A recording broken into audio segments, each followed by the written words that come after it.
Bonjour à toutes et à tous. Nous sommes le 24 janvier 2021 et je suis heureux de vous retrouver pour cette 16e édition d'Hebdo. Cette semaine, beaucoup d'infos. Alors pour ne pas perdre de temps, je ne ferai pas de sommaire. Allez, c'est parti pour le premier sujet.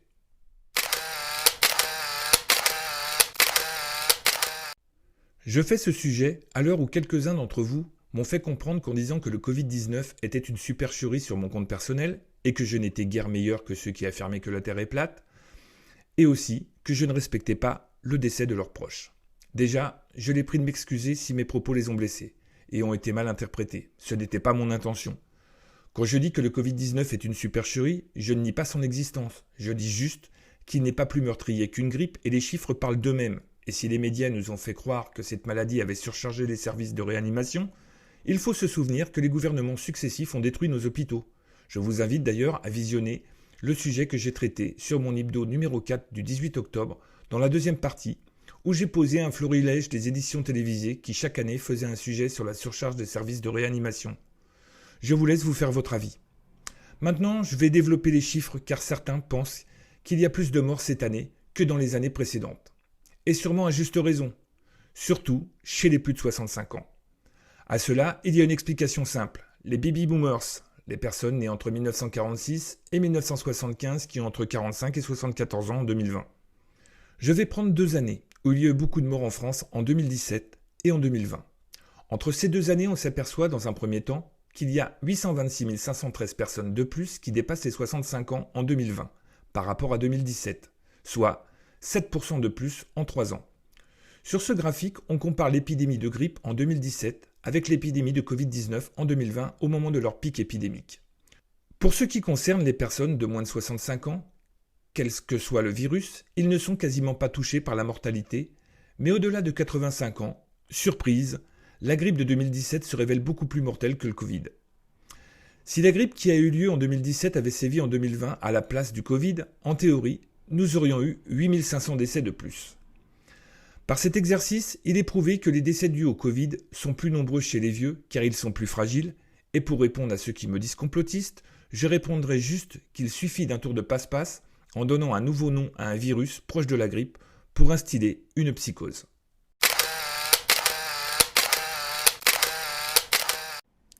Depuis que les premiers vaccins sont arrivés en France et distribués dans les différentes régions, les personnels en charge de la vaccination alertent sur une possible pénurie.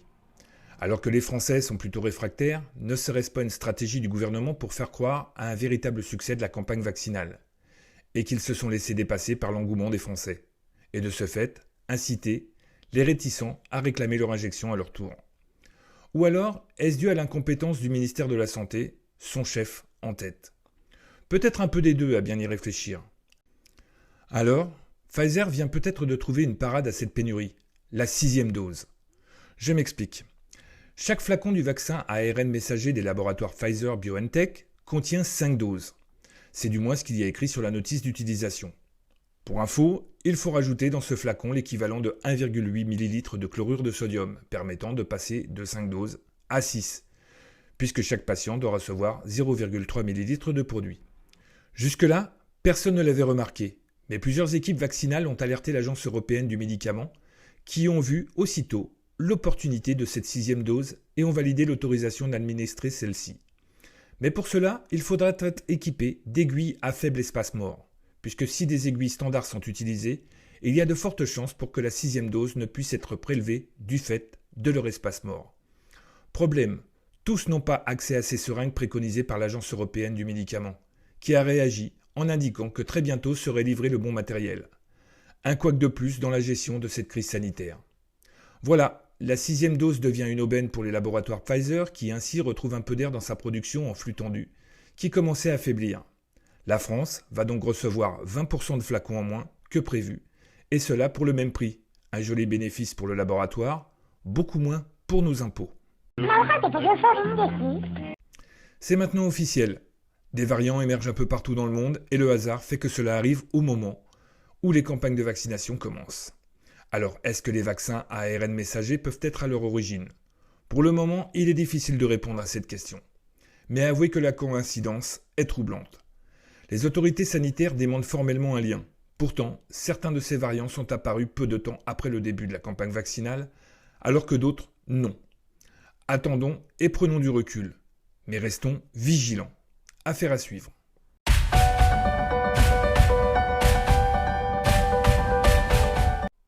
Une grande étude allemande vient d'être livrée. Ces résultats concernent le port du masque chez 25 000 enfants. Des résultats alarmants pour la santé de ces gamins. Ce sont 5 chercheurs de l'université allemande de Witten-Herdecke qui se sont fondés sur le témoignage de plus de 20 000 adultes, parents, enseignants, médecins, professionnels de l'enfance. Le résultat de l'étude rapporte l'observation des parents dont 68% d'entre eux affirment avoir constaté des effets indésirables chez leurs enfants en lien avec le port du masque prolongé. Des chiffres qui ont un impact négatif majeur sur leur santé physique, psychologique et comportementale, dont aucun média n'a relayé cette étude, dont voici quelques chiffres. 60% d'irritabilité en plus, 53% de maux de tête, 50% de difficulté à se concentrer, 49% de tristesse, 44% d'enfants réticents à fréquenter l'école, 42% de malaise de plus, 28% de troubles de l'apprentissage, 37% de plus de fatigue et de somnolence, et surtout, 49% de bonheur en moins. Comment peut-on accepter de faire subir ça à son enfant sans réagir ? Cela prouve la démission de ses parents face à la dictature sanitaire, et aujourd'hui, après le masque, est évoquée par le ministre de la Santé, Olivier Véran, l'intention de tester 1 million d'enfants par mois avec des tests PCR. Des tests déjà traumatisants pour certains adultes, alors imaginez ce long coton-tige dans les fosses nasales de vos enfants. Je rappelle que vous êtes responsable du bien-être de vos enfants, et ce genre de pratique est assimilé à un viol de leur corps. Regardez comment ils ont imposé le masque en vous menaçant de refuser l'accès à leur établissement, de vous dénoncer aux services sociaux. Ce sera pareil avec les tests, ne vous y trompez pas. Le gouvernement ne veut pas fermer les écoles, alors que de nombreux pays ont fermé leurs portes, en espérant que les tests feront envoler les cas positifs, justifiant ainsi un nouveau confinement qui aura un impact sur le mal-être déjà bien entamé de vos enfants. Quand ils seront enfermés, sans relation avec leurs copains et leurs copines, et qui risquent de développer des traumatismes irréversibles.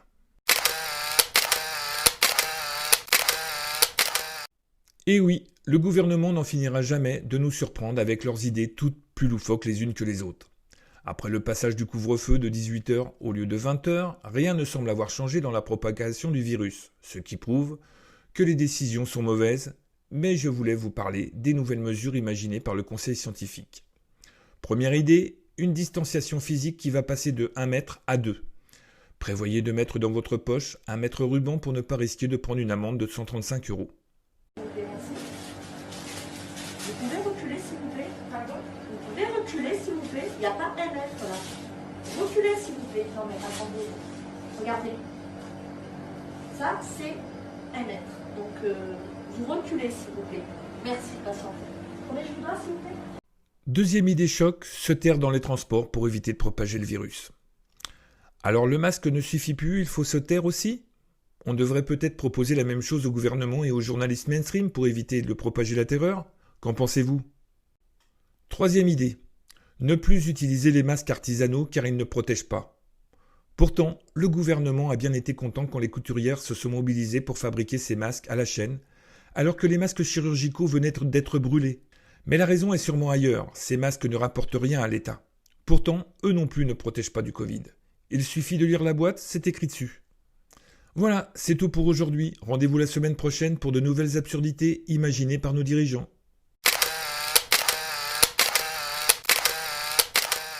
Pour ceux qui n'ont pas encore eu le temps de passer chez leur coiffeur, et c'est mon cas, dépêchez-vous car la date du prochain confinement se précise. Pour preuve, le Premier ministre ne le cache plus et Olivier Véran le brandit avec autorité dans les médias. Donc aujourd'hui, nous sommes avec ce couvre-feu national à 18h, dont nous espérons des effets positifs. Si la situation devait évoluer, notamment si nous devions constater qu'il y aurait davantage de variants anglais et que nous étions sur une pente épidémique à l'anglaise par exemple, ou si nous constations que malgré le couvre-feu à 18h, la pression sanitaire, la saturation des hôpitaux devait augmenter, alors nous pourrions être amenés à prendre des mesures plus dures, telles que celles que les Français ont déjà connues pendant l'automne. C'est-à-dire ? Ça peut aller jusqu'à un confinement si la situation devait l'exiger. On a toujours fonctionné, vous savez, en termes de pression sanitaire. La date privilégiée dans les couloirs des ministères et de l'Élysée vient de changer. Le prochain Conseil de défense aura lieu mercredi et le président Macron pourrait en fin d'après-midi ou au journal de 20h de ce même jour annoncer le 3e confinement qui commencera avant la fin de la semaine et sera dans un premier temps d'une durée de 3 semaines. Cependant, les écoles resteront ouvertes. Pour ceux qui auraient encore des doutes sur ce confinement, je vous invite à aller consulter le site de Disneyland Paris qui annonce être fermé jusqu'au moins le 2 avril. Mais cette date, vous l'aurez compris, reste hypothétique. Cette semaine, les syndicats du parc ont négocié une rupture conventionnelle collective pour 1060 employés et prévoient la suppression par la même occasion de 452 postes de salariés partants. Le titre de ce sujet va peut-être faire grincer les dents de quelques-uns d'entre vous. Mais pour les autres qui suivent le personnage depuis son arrivée au pouvoir, c'est une évidence. Cette semaine, le président était en déplacement à l'université de Paris-Saclay dans l'Essonne. Il s'exprimait dans le cadre d'une stratégie pour les techniques quantiques et annonçait un plan d'investissement national de 1,8 milliard d'euros avant de s'entretenir avec les étudiants sur leur mal-être et leur annoncer son projet de leur venir en aide. Mais j'en parlerai dans un autre sujet. Voici quelques extraits des paroles prononcées par Macron, des paroles d'énervement, des paroles de mépris. « Ce n'est pas comme ça qu'on fait face aux crises et qu'on avance », a-t-il lancé avec agacement, faisant référence au flot de critiques de son gouvernement face à la crise sanitaire et de sa politique sociale. Et de rajouter que face à cette défiance, tout était documenté par beaucoup de chercheurs. Sans préciser lesquels, peut-être ceux de son conseil scientifique et les médecins ou pseudo-médecins payés par Big Pharma. Il a continué qu'il croyait qu'on y arriverait par la confiance, toujours à regarder l'horizon pour préparer le lendemain. Tiens, j'ai déjà entendu cette phrase dans sa bouche plusieurs fois, en avril 2020, puis encore le 8 décembre 2020 lors d'un discours au Creusot. Nous subirons les crises à venir. Bon, pour ce qui est de la crise, nous subissons déjà. Un discours qui aurait dû mettre en avant la recherche française et ce qui serait le futur de la science s'est transformé en un gègement insupportable, mêlant défiance française qui selon lui va de pair avec une espèce de traque incessante de l'erreur, fustigeant une nation de 66 millions de procureurs, et de prendre les femmes et les hommes, entendez par là lui et son gouvernement, qui cherchent, qui ont la capacité à inventer et qui n'est pas encore perceptible à se tromper pour pouvoir corriger le plus vite possible et s'améliorer. Chacun fait ses erreurs chaque jour, celui qui ne fait pas d'erreur, c'est celui qui ne cherche pas, qui ne fait rien ou mécaniquement fait la même chose que la veille. À travers son discours, je trouve qu'il fait une bonne analyse de sa politique. Rappelons-nous les jolis qualificatifs qu'il nous a attribués depuis le début de son quinquennat, et même avant. Le 17 septembre 2014, nous étions des illettrés. Le 8 septembre 2017, des fainéants. Le 29 juin 2017, ceux qui ne sont rien. Le 25 juillet 2018, il nous proposait de venir le chercher. Le 29 août 2018, nous étions des Gaulois réfractaires. N'oublions pas, en plein remaniement ministériel, quand il nous a traités de connards devant sa télé. Et enfin, sa dernière, ce 21 janvier 2021, nous étions devenus les 66 millions de procureurs. Belle ascension sociale entre les illettrés de 2014 et les procureurs de 2021. Vous verrez que nous aurons encore évolué en 2022 au moment des élections présidentielles. Nous serons des demi-dieux à l'allure où ça va. Je pense que j'en ai certainement oublié, mais déjà ce florilège est déjà parlant et montre à quel point cet homme méprise son peuple. Comment voulez-vous que nous ayons confiance en lui et en sa politique ? Comme je l'ai évoqué dans le sujet précédent, le président Macron a rencontré des étudiants de l'université Paris-Saclay en vue de prendre la température de leur mal-être, mais surtout pour leur faire des annonces pour améliorer leur situation face à la crise du Covid-19. Bon, il a commencé fort en leur expliquant cash qu'il n'y aurait pas de retour à la normale pour la deuxième semestre de leur année universitaire. Comme ça, le décor était planté, le ton était donné. Il a expliqué que le virus était là et que cela impliquait beaucoup de contraintes. Mais, a-t-il assuré, il est là à leur côté et a annoncé plusieurs mesures pour améliorer leur quotidien. Premièrement, un étudiant doit avoir les mêmes droits qu'un salarié et ainsi, ils peuvent, s'ils le souhaitent, revenir suivre les cours en présentiel à l'université une fois par semaine, mais avec des protocoles très stricts. Deuxièmement, il a également annoncé que l'ensemble des étudiants pourraient avoir accès à 2 repas par jour pour la somme de 1 € par repas dans les restos U. Attention, rien à voir avec les magasins du même nom. Il s'agit des restaurants universitaires. Une cantine, quoi. Le président est donc fier d'avoir inventé les restos du cœur pour étudiants. Pas sûr qu'il ait la même aura que le regretté Coluche. Troisièmement, ils auront droit à un chèque psy pour leur permettre, quand ils sont en mal-être, de consulter un psychologue et suivre des soins. Encore une décision épidermique au lendemain de la manifestation étudiante qui s'est déroulée dans tout le pays pour dénoncer les effets dévastateurs de la crise sanitaire sur leur quotidien. Pour l'heure, aucune information quant au montant de ces chèques psy. Mais selon certaines sources, ce chèque pourrait couvrir 3 consultations chez un psychologue, soit environ 100 €. Pour finir, Macron promet de recruter dans les prochains mois 80 nouveaux psychologues dans les centres régionaux, universitaires et scolaires, correspondant ainsi au doublement des effectifs nationaux. Pour comparaison, en France, il y a un psychologue pour 30 000 étudiants, alors qu'aux États-Unis, il y en a un pour 1500 et au Canada, un pour 3000. Macron a clôturé cette rencontre en patriarche rassurant, en leur assurant que les diplômes reçus cette année ne seraient pas dévalorisés.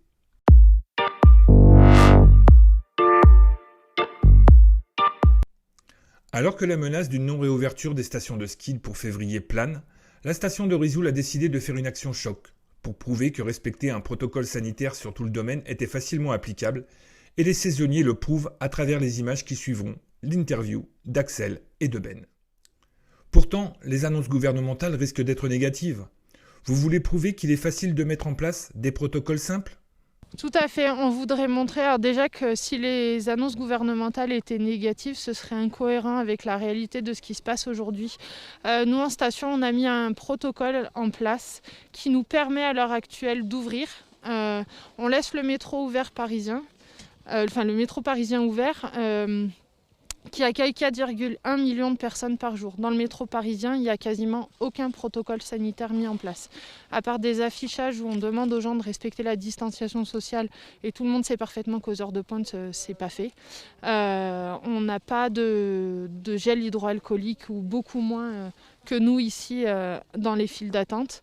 On a mis en place un protocole sanitaire qui nous permet de respecter la distanciation sociale, qui nous permet de protéger nos clients et d'ouvrir dans les meilleures conditions possibles en adéquation avec la crise sanitaire actuelle. Derrière nous, on a le secours, donc vous voyez que nos pisteurs sont équipés de masques, de gants. Ils sont donc tout à fait aptes à se protéger eux-mêmes et à protéger également les blessés. Dans les files d'attente, on a du gel hydroalcoolique. Si des personnes s'avéraient positives au sein de la station, on a un centre de dépistage. On a également des appartements vacants pour pouvoir isoler ces personnes. Quel est l'état d'esprit des saisonniers qui vivent en partie de la saison de ski ? Écoutez, c'est dramatique parce que le milieu de la montagne vit de la saisonnalité.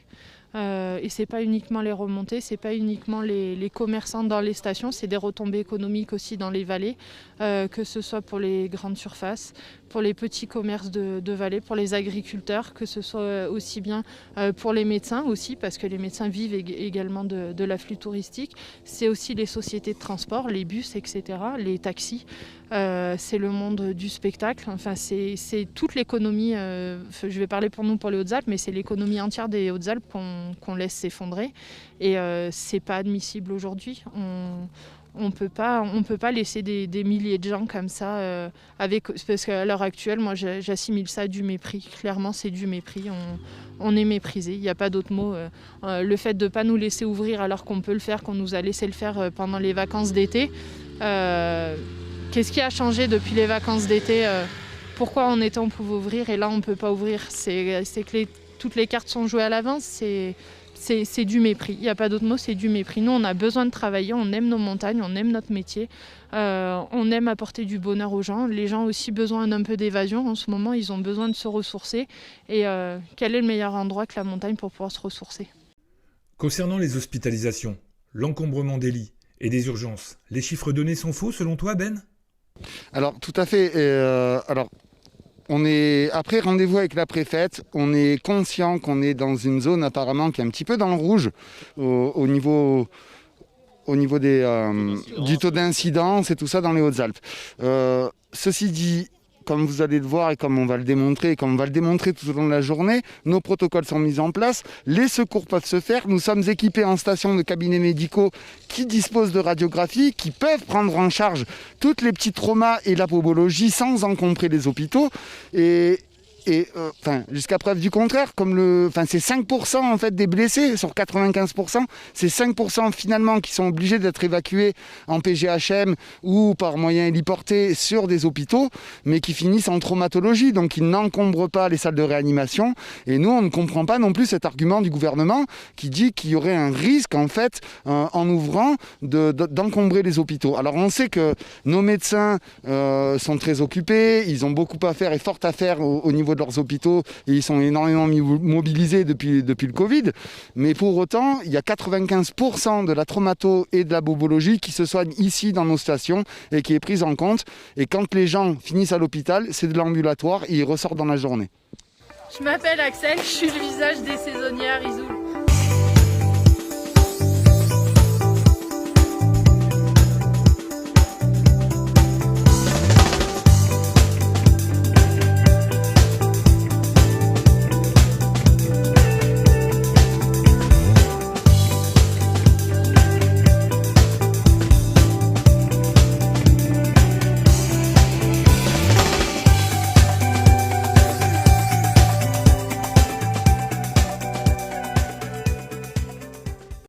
Depuis mardi, l'annonce gouvernementale a confirmé les craintes et les stations de ski ne rouvriront pas, plombant ainsi toute l'économie des vallées, appauvrissant par la même occasion la population qui vit sur place.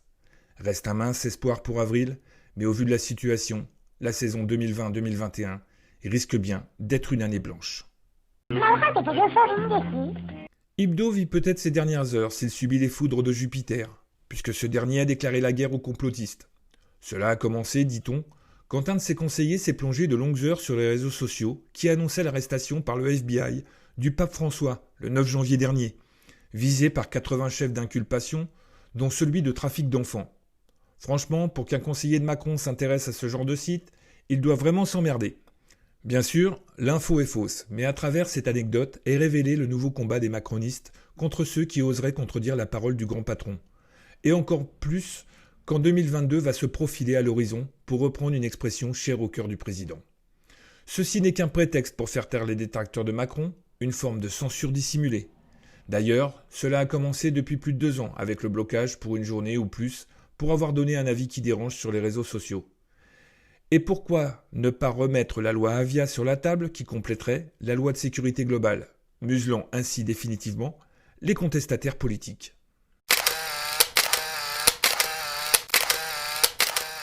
Alors que les médias mainstream tournent en boucle les mêmes sujets anxiogènes 24 heures sur 24, comme le couvre-feu, le confinement, le Covid, le vaccin ou encore l'élection présidentielle américaine, la répression policière n'a jamais été aussi violente pour faire taire la contestation de la rue.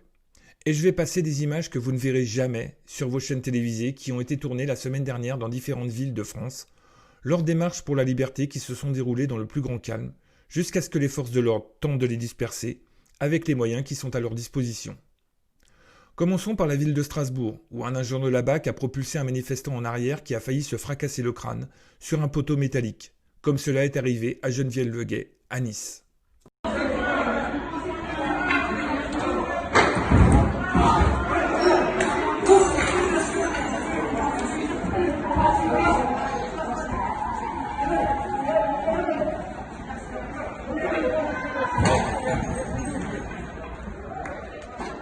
À Strasbourg encore, les forces de l'ordre se sont introduits de force chez un riverain, juste parce que celui-ci filmait l'interpellation qu'il faisait.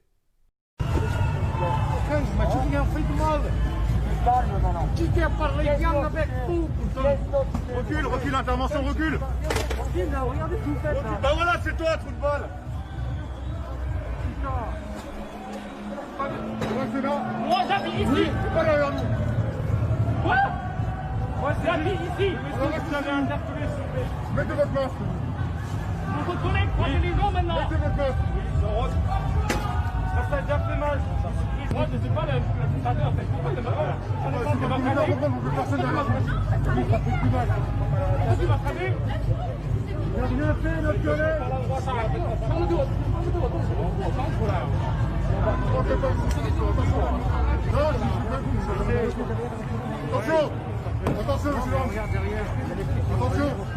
C'est gentil, merci. Mais là, on va quitter.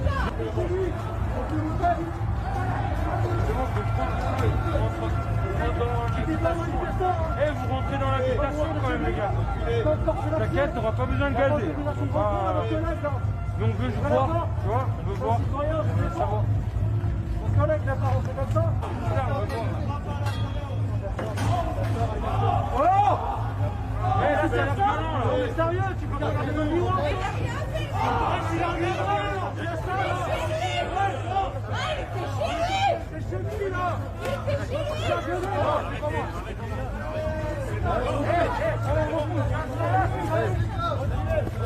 Ouais, il était chez lui. Non, c'est bon, on y va là. On se calme, putain. Oh, il était chez lui là. C'est normal. Ils ont rien fait, eux. Ah, il a rien fait, il filmait, il était chez lui. Ah oui, bah oui, policier, on filmait, vous arrêtez tout le monde.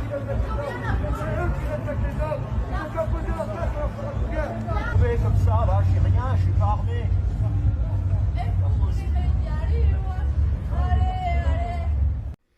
À Toulouse cette fois, les méthodes barbares de la BAC. Encore eux.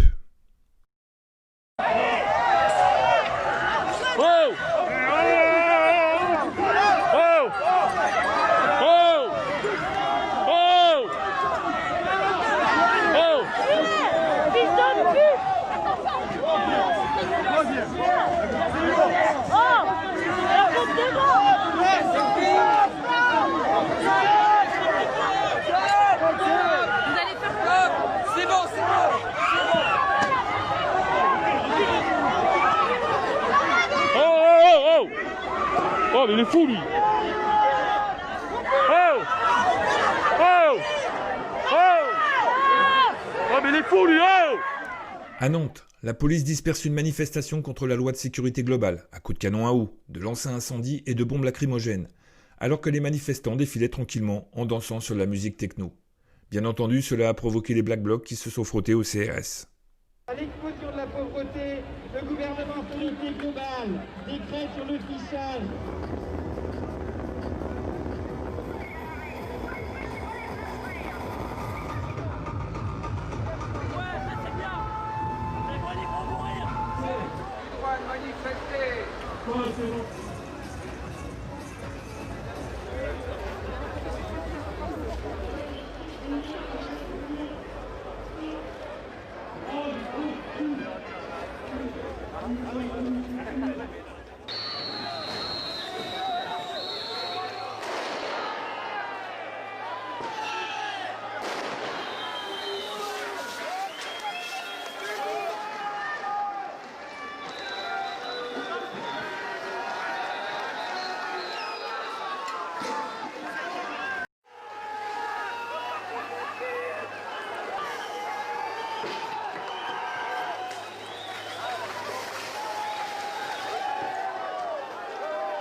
Moi je viens juste de sortir du métro. Mais bravo. Dégage. Mais arrêtez. Moi je sors du métro, arrêtez. Mais oh, je sors du métro, mais je fais comment pour rentrer? Depuis le 17 novembre 2018, les manifestations se poursuivent sans relâche chaque week-end, et souvent en semaine. Mais le gouvernement de Macron reste sourd à son peuple, pendant que les médias voilent la face des Français avec leur écran de fumée médiatique.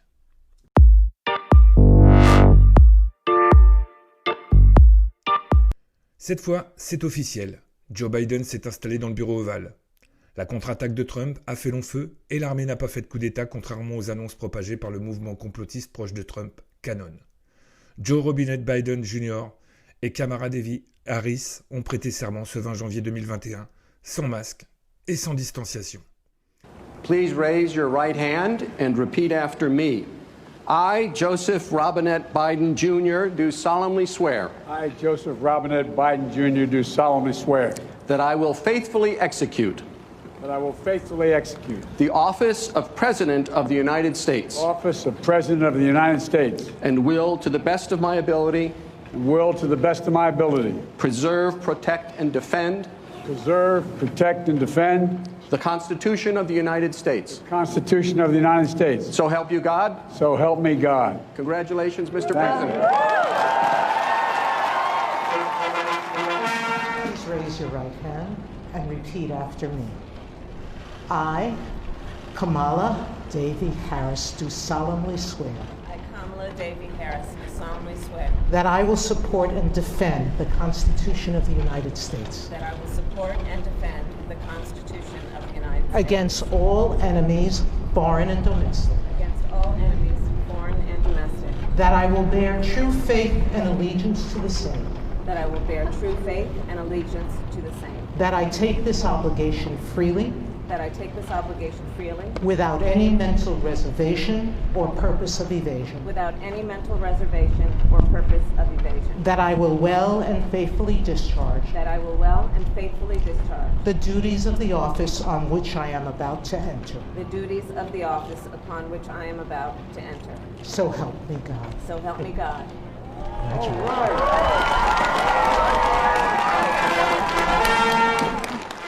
À l'issue de la cérémonie, la chanteuse Lady Gaga a interprété l'hymne américain dans une robe noire.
Public pour des raisons de Covid d'après son staff, celui-ci, remplacé par des milliers de drapeaux aux couleurs américaines.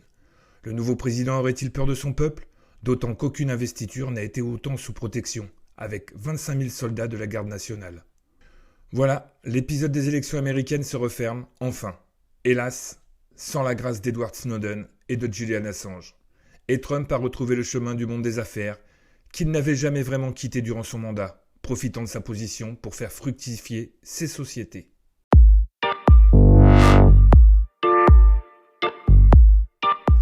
Hier a eu lieu un nouveau rassemblement sur la place de la mairie de Manosque.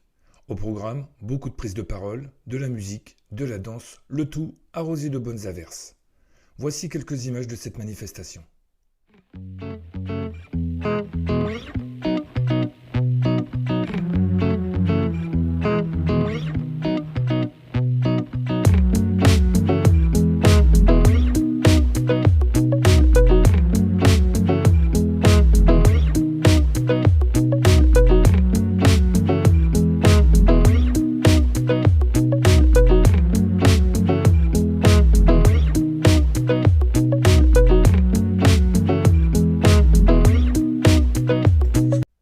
Voilà, la 16e édition d'Hibdo s'achève. Merci de l'avoir suivi, et pour ceux qui ne l'auraient pas encore fait, abonnez-vous à ma chaîne YouTube Hibdo, et cliquez sur la cloche pour être informé de la mise en ligne d'une nouvelle édition.